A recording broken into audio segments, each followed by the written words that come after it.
is brilliant. It's a hero maximum. On the ground, down the ground, another hero maximum. Righto team, the ICC Cricket World Cup has officially begun. That's right, New Zealand taking care of Bangladesh really kickstarted the World Cup into action.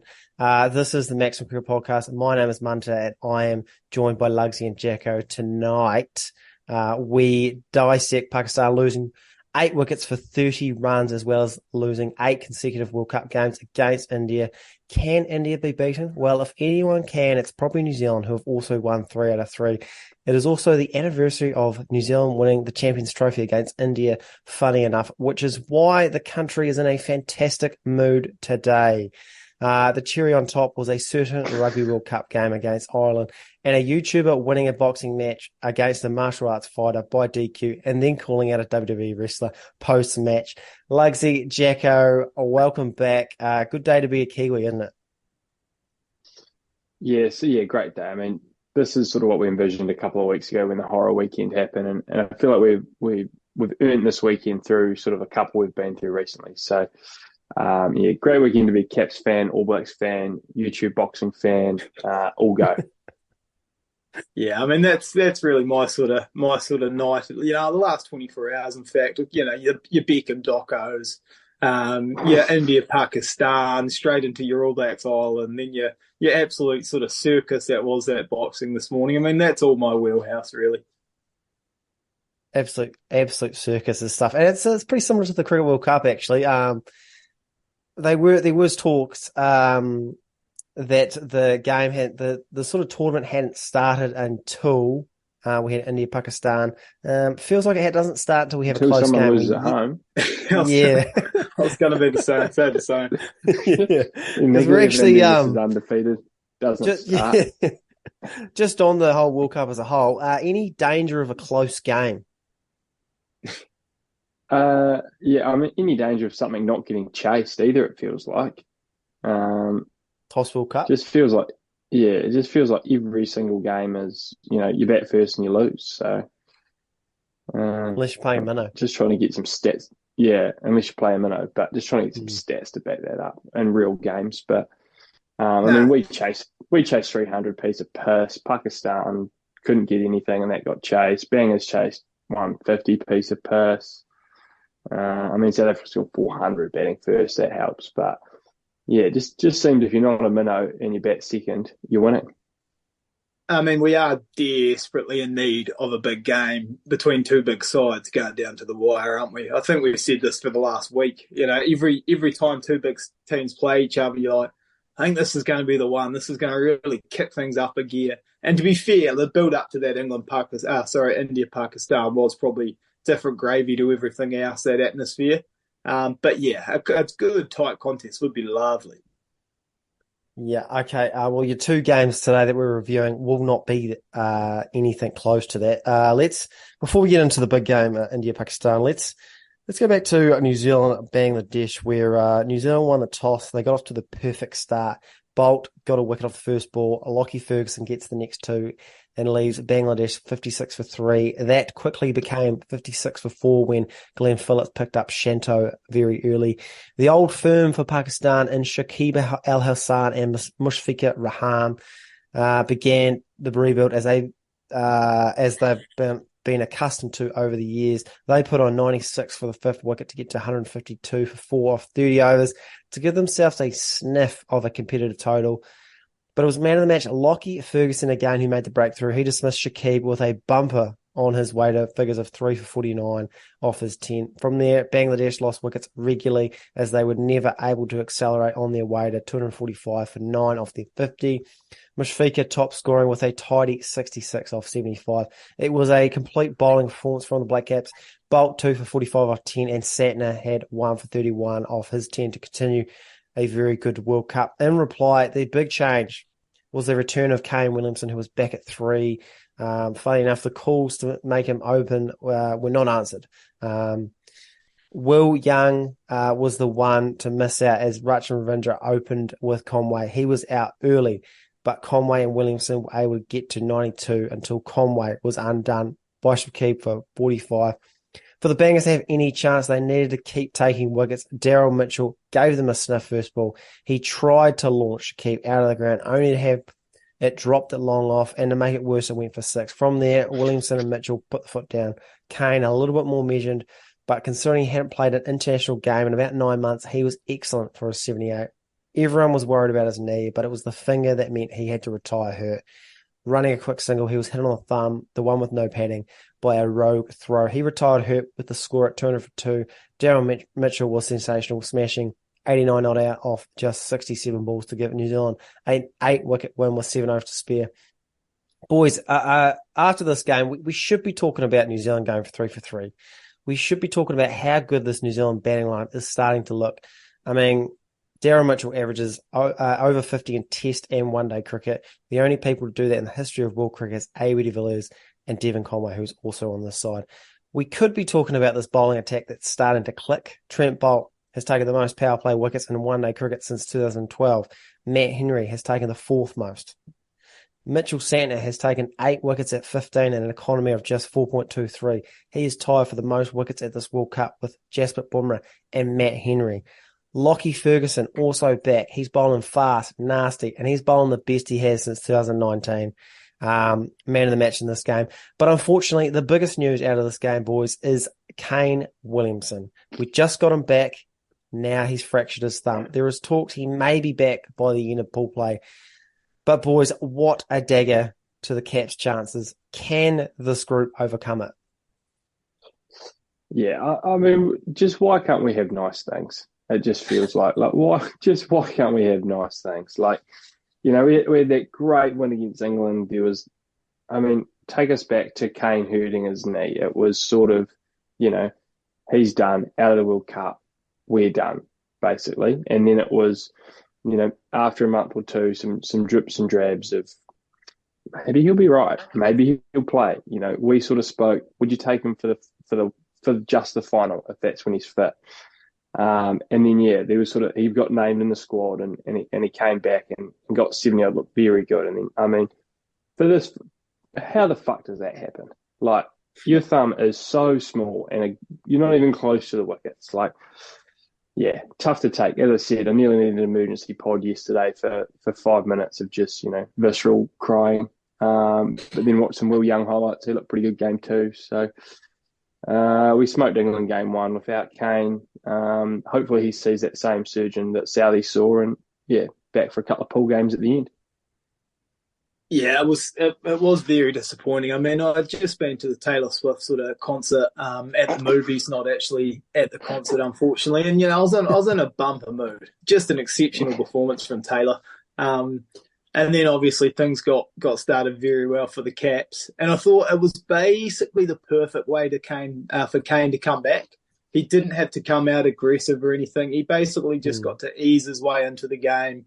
No sort of scoreboard pressure for him to deal with. And I think when he doesn't have to, you know, invent anything or go at any sort of high scorer, I mean, he's just a terrific player. Just very rarely gets himself out. So it was sort of just that perfect scenario for him to come back. And obviously the injury just really sort of put a dim on that night. But I will stay very positive. I mean, I think in Conway and Mitchell, I'd honestly, and this is no disrespect to Kane, don't want to get worse taked here, but I think Mitchell and Conway are two of the most important players in this side. I just think they're exceptional. I think they are sort of the top tier in the world at the moment. So I've got a lot of faith in those two guys, especially. I think, you know, this Black Caps side, obviously, it's all going unbelievably well here. But we do, you know, we have had a favourable draw, I think it's fair to say, and there is some big games around the corner. So, yeah, there's still some nerves in my camp just at this stage, but everything's going well so far. And if Kane can come back sort of, you know, right when we need him, I think we'll be okay.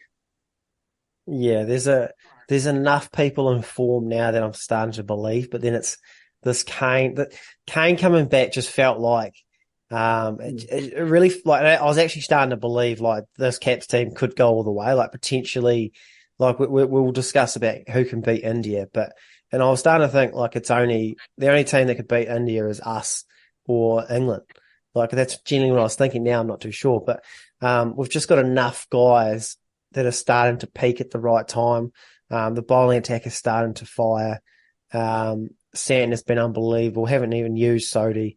And like Kane hasn't even been dismissed yet. He retired hurt in the 2 practice games, and he retired hurt in this game, and he's hasn't been dismissed in 3 games since he's come back. Like he's still hitting it really nice. So it's like Tom Blundell's coming into the squad. Will Young's obviously probably go into that top 3. Will he bat at 3 or open? I'm not too sure.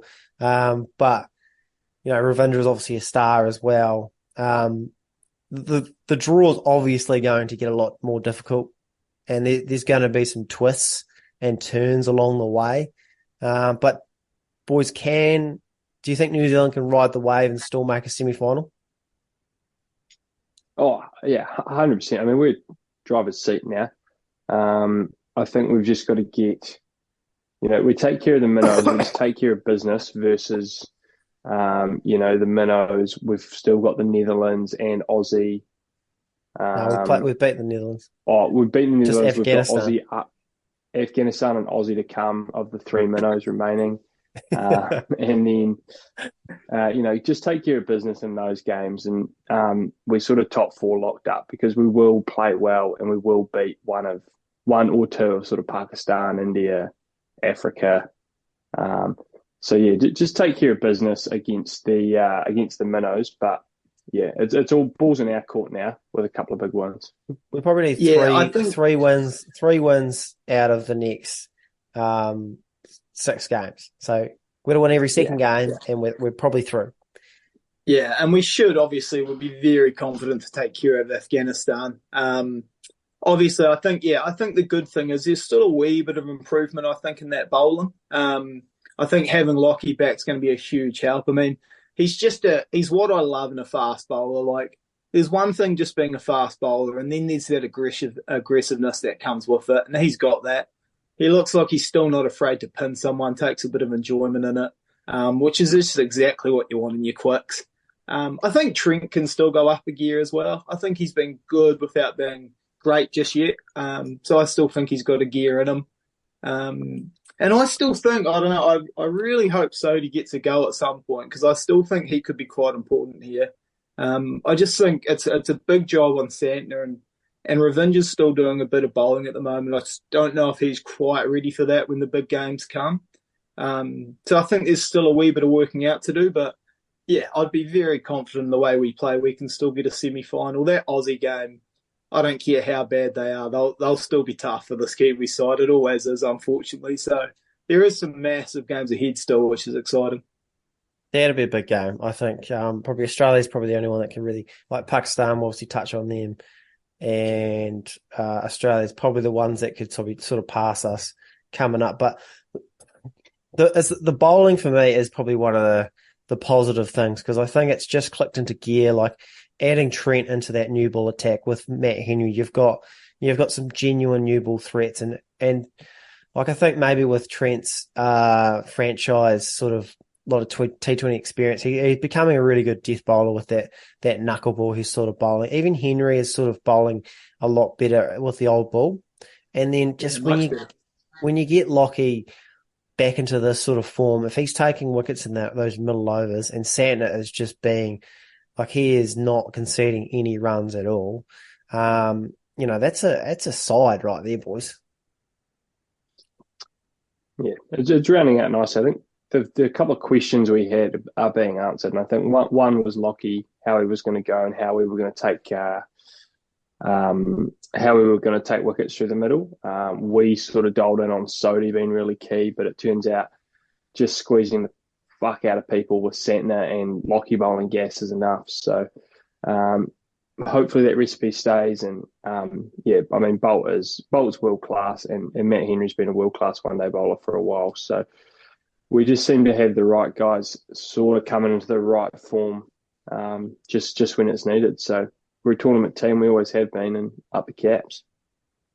Yeah, I won't add too much, obviously. I think we've talked about it before. Taking wickets right throughout the game is probably the most important thing in bowling now. To have someone like Trent and Henry who can take them up top, and now have Lockie who can take them through the middle, I mean, that's genuinely what you need in a 50-over format now. Yep, 100%. Well summed up, boys. Righto, let's do India, Pakistan. They say it was in front of 130,000 people, but let's say a good 100K because there were plenty of orange seats that looked like that. And I don't know if there's a lot of people wearing training kits from the Indian side. So probably more likely empty seats in that massive stadium they've got there. India chose to field, so that means they win automatically. But it was actually Pakistan who started the better of the two sides. Al-Haq and Shafiq got starts until they were dismissed by Pandya and Siraj, respectively. Babar Azam and Mohammad Rizwan looked in good touch, putting on 80-odd to get Pakistan to a position of strength at 155 for 2. Babar Azam, who had actually never made a 50 against India in a one-day international, made his first one off just 58 balls. He looked in great touch all around the ground, but he was undone by an absolute beauty from Siraj. The ball nipped back to clip off stump. The very next ball, Shaquille set off for a ridiculous run. He should have been run out by several metres. He was not out, but I think that moment summed up the Pakistani mindset as they absolutely shat the bed, losing the next 8 wickets for 36 runs to be all out for 191. To India's credit, they were unbelievable over that period. Jasprit Bumrah, I mean, he is just the best in the world. We will touch on him in a second. 2 for 19 off just 7 overs, including 2 of the best deliveries you might see. Shadab Khan got the standard angle in, nip away, clip off stump, but Rizwan, who was pretty well set on 40-odd, got an unbelievable slower ball. It was like a big, fast, sort of, not very fast, he ripped down the off-cutter, it drifted away, it dipped, and then it ripped through the gate to clean him up. Absolutely done, all ends up. After that, the reply was never in doubt for India because they won by 7 wickets with 20 overs to spare. Rohit again, he set the tempo, smashing 86 of just 63 rocks. Shreyas Iyer made 53 red to complete the hiding. India 3 from 3, top of the table. And maybe more importantly to their country, boys, they are now 8-0 against Pakistan in one-day international World Cups. Lugsy, this is fast becoming Undertaker-type stuff at WrestleMania, isn't it? It's a great comp. There's still a bit of work to do to get to his sort of level there, but it is impressive from India. To be fair, that game did, at least for the first couple of hours, it did feel like sort of this World Cup had gone up a level. As you say, 100,000-ish, heavy on the ish on that one in the ground. But it did feel like just at moments like, oh, okay, this is sort of what some of the tension India is going to have to deal with. Like even Pakistan getting off to what was like a pretty good start, like a solid start. You could just feel that tension go up a bit, just up a level, like the crowd, just a bit of silence, and 100,000 people making no noise is pretty deafening in its own way. So like, I did think there was a chance early on for Pakistan. Babar I thought was okay. He's definitely not at his fluid best, but he did fight hard and got a couple of shots away that looked superb. But when he fell, I mean, they just completely fell away. And then India when they've got their tails up, bowling and batting, they are just fairly unstoppable at the moment. I mean, Rohit Sharma, just again, I tell you what, it's got to the point, I'm going to have to see him topless. I actually need to see what's going on underneath there. Because I'm worried, is he sneaky in good shape and just battling a jersey? They call him the bear. The guy's got no time to eat. He's scoring runs every time. I mean, they call him the bear, like he's a big cuddly bear. Like I don't know if he's Cristiano Ronaldo under there, but I'm not expecting Ronaldo, but I thought maybe there's something sneaky going on there because the guy must net the house down or something because he hits it unbelievably. He really does. I would love to touch a bit more on Bumrah Jacko because like he is fast. He is the best in the world. He's the best in the world with the new ball. He's the best in the world at the death. He's the best in the world with the middle ball. I mean, you can give him any ball you want and he will go out there and get a wicket or he'll keep it tight. It doesn't matter what the conditions are. If it's England, it's India. I mean, he is simply the best fast bowler in the world. Yeah, and there's no one else that springs to mind that's doing it like he is. Like you said, like Lockie for New Zealand doesn't take the new ball. He's basically Trent Bolt, Lockie, and we don't even have a death bowler as even close to as good as him, all rolled into one. So you're getting the perfect package from him, which probably most teams are using 3 or 4 or even all 5 of their sort of seamers to do, which is, take wickets up top, take them in the middle, and then restrict at the death. So normally takes an army to do that, and he's out there doing it all by himself. So we spoke on it sort of a couple of weeks ago or early in the week that bit of time off with some injuries, and I think people really have sort of forgotten just how world class he is.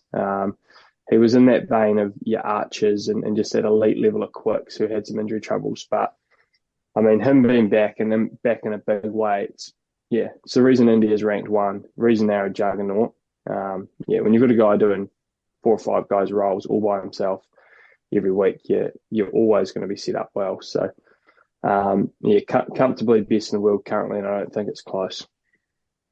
Lugsy, let's touch on what the fuck happened with Pakistan, because that is, I think Nasser Hussain summed it up best when he described that collapse as something only Pakistan could manufacture, which I can't disagree with, because at 155 for 2, you've got about 21 overs to go.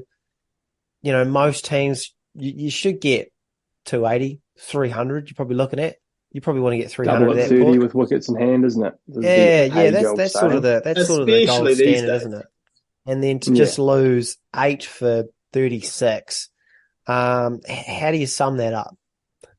I'm not quite sure I can actually. There was a couple of ripping balls in there, especially to get some set batsmen. But just once Rizwan and Bubba went, it seemed like no one could even get started.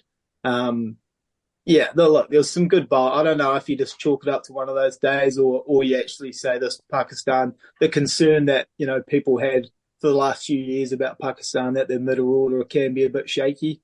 It had started really well this World Cup, but I think that's sort of that gap maybe that people are worried about. That sort of reared its ugly head there. Yeah, just sort of one of India's bowling attack is just one of those, like we've talked about Bumrah, but just the whole attack in general. They're always at you. They're always like everything's hard work. Where I think Pandya actually mentioned that he didn't think that Pakistan took it to them enough, and they always felt like if they could get through them, they could get a roll on. Jacko, is that a case of just talking big when you've won, or do you reckon they actually believe that? Yeah, I mean, they probably did to an extent. I don't think they believed it 8 to 30. 1 brings 2, boys. Some genuine, at 30 overs, that drink's like, right, boys, we get a couple here. These guys are pissed weak. We'll run through them. It's just, it ekes down to all levels of cricket. Like, we will have that same chat in club cricket when the team's 3 down. You're like, their middle order's done nothing for a while. Like, let's see them do it today. Like, it's an age-old chat. And then, when you win, you've got a microphone shoved in your face. You double down, you triple down, especially when you've done it as good as India have. So, I mean, there probably was that thinking because, we sort of, even us, identified early that Pakistan, South Africa, etc., had top-heavy batting orders. Didn't think Pakistan's was that top-heavy. So, looks like we might have got the green and golds around the wrong way currently at the World Cup. Well, I mean, I think mentioned to Luke there, who was pretty spot on when he was on the pod, who was probably more worried about Pakistan than we were, Munter. I guess when a team's not playing well but winning, you sort of take the idea of either there's cracks here that are about to be exposed, or there's still room to improve and they're winning. So you can sort of go either way on that. And look, to be honest, they're not going to be the only team that gets beaten by India. They could bounce back against a lesser side next game, and they're right back in this World Cup. But that is an alarming loss because it's where they are sort of lacking, and it just got exposed a bit. Yeah. Lastly, the one thing I will leave on is just a stat that sort of shows how dominant India have been in this World Cup. Jadeja hasn't batted yet. Yeah. That's what we're dealing with. He's batting at 7, has not batted, hasn't been required as of yet. So that's how good. That's how well India are tracking. Anything else you want to touch on? To win that part of the tournament, he will. Yeah, I'd say. He will have to stick. Are we doing worst takes? Yeah, I was gonna. Oh, do we want to move on to worst take? Yeah. Okay. I was just going to say on that last thing on that India game. Two very quick things. Firstly, was how the silence when Kohli got out is still unbelievable. I mean, it was like genuinely you couldn't hear a thing when Kohli got out. And I was also just laughing at how dead that LBW was, the first one from Pakistan. And it was just, it always makes me laugh when there's an absolute dead LBW. I'm thinking about what the non-striker has to say to the guy, don't review that. That's not good. That's pretty dead. Like, Shane Watson's partner over the years. Yeah, if like Ravinja gets one in this next game and it's like not actually dead, and Will Young's like, yeah, pretty dead, man. I'd keep walking. Yeah, I swear I've actually hit that. No, you haven't. Righto, let's do worst take. I've only got one. It's a good one. It's got a few layers to it. Feel free to add on to it. This is from Mickey Arthur, the director of cricket for Pakistan, who fronted the media after the Pakistan-India game. He said, it doesn't seem like an ICC event tonight. Let's be honest. It seemed like a bilateral series here. It seemed like a BCCI event. I didn't hear Dil Dil Pakistan coming through the microphones too often tonight. So yes, that doesn't play a role, but I'm not going to use that as an excuse. Few things here. Why the fuck did you bring it up then? Because it sounds like an excuse to me, Mickey. Secondly, it seemed like a BCCI event. Thought it was pretty fucking obvious that India ran world cricket. Thought it was pretty fucking obvious. And lastly, and it's a game in India. What's that? Yeah, it's a game in India. Yeah.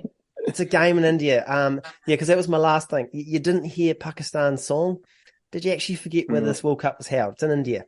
Like your song's not going to be blared over the microphones. Not on great terms either as nations. Like, don't think they're going to be blaring out the Pakistani song across India.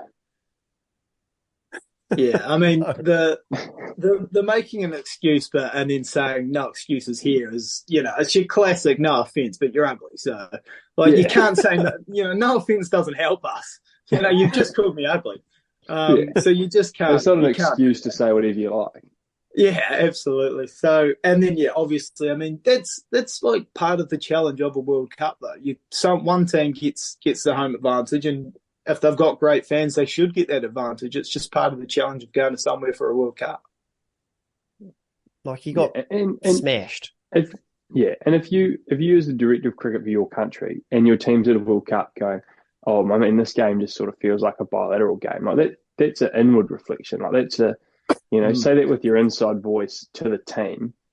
Don't say it to the world after you've just been fucking smoked going, oh yeah, we weren't quite up for this. Just sort of feels like a one-day series against India. Yeah, let's not act like you guys are David Beckham having to deal with that 99 season. Let's be real. Like, come on now. You lost 8-30. There's your problem. It's not because you didn't play Dil Dil Pakistan and you lost 8-30.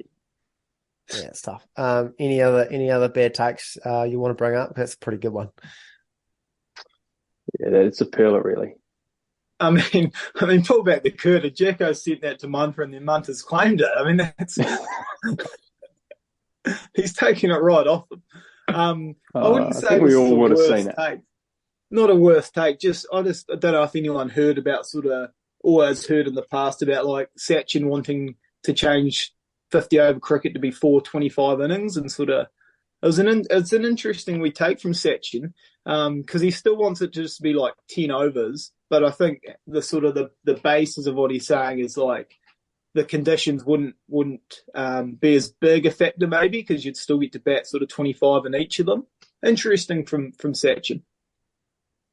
Is that a worst take, or is that just a good take? No, I said I don't. It's a potential. I mean, if you wanted to say that's horrible, that's a worst take, you could. Or you could say that's a great take. Yeah. Well, I think that's what we've sort of got T20 cricket for, isn't it? To even up the conditioned playing field. Jeez, yeah, terrible. Worst take from Sachin. Yeah. I thought you were going to bring up his commentary where he's just telling stories. Oh, I mean, this is unbelievable. For a good 3 overs, him and Walker just talked to each other. Like, a 4 got smoked and they didn't even. And Walker was that sneaky. He's like, yeah, Sachin, he was 16, managed to get him out. Just classic. Pakistan have lost four wickets in that span, but they're just talking stories. There's no ball-by-ball commentator, just him yarning. That's elite. Oh, well. Anything else, boys, or should we move on? Or should we cut, I guess, do the outro? No, that's all from me. Nah, yeah. I mean, feels like we just need a close game, kick this World Cup up a notch. That's World Cup needs to start, and you need to lose at home. I know. Righto, that's us for another World Cup wrap-up. We have 2 more episodes coming up this week, one on the Patreon feeds, the other on the normal podcast feeds. They will all be on the YouTube channel, though, so just give us a like and subscribe if you are enjoying these to support the show. Thanks to Lugsy and Jacko, as always, and thank you to the All Blacks and Ireland for an all-time classic Rugby World Cup match this morning, and thank you to everyone who tuned into us today. We'll see you guys real soon. Get well, Kane. Out the Caps. Out the Caps.